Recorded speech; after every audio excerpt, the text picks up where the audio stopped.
Tower defense games are somewhat a disappointment, whether it's anime-style tower defense games or toilet tower defense games. But this one specific game has caught my attention, and I've watched various other YouTubers reviewing about the game and took the main points of the videos. Let's get yapping and ask what really made it truly the best tower defense game, all set by a bunch of YouTubers and some players. Welcome to Doomspire Defense.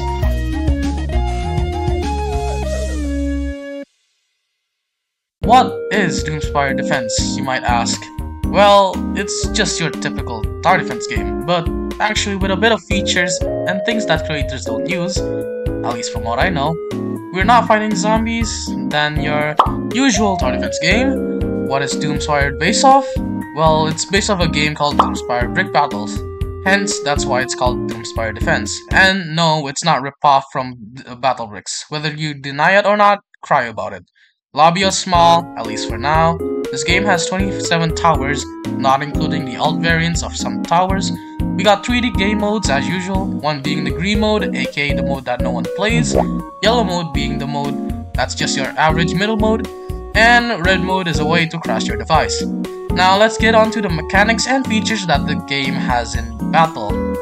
This game has quite some cool mechanics, one being flying enemies that has a thing where you need a tower to have enough range to detect it, instead of one of those usual fly detection upgrade things. Towers getting swapped by another tower is somewhat actually original. Moderated tower can hit multiple specific enemies whenever they're in range, stunning them too. A funny little intro in every map you go, and it's quite cool. You actually gotta click the Piñata Tower in order to defend it, and it summons these Candy Among Us minions that they build. There's a feature where most tower defense games don't have, and that's a music OST section. You can choose any music that you want and it will be played in the lobby. Pretty cool that I'll say that. There's also a boss that eats your towers and heals. No, that's not the Battle Bricks reference. Especially stealing your money, whether you have little money or not, you'll still be at the negatives. Some of the towers have idle animations, which I know is not that huge, but I like small little details they put. You also have this small little animation in hard mode when you reach the final wave. Visitor.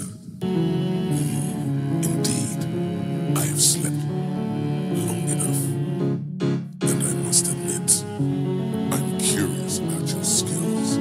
Weapon, come forth, child of man, and die.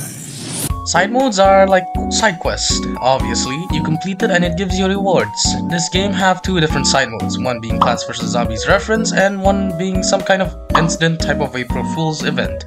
Once completed, you'll be given two different towers, one being medic type of thing and one being moderator, like I mentioned. Nothing too much to say about the side modes.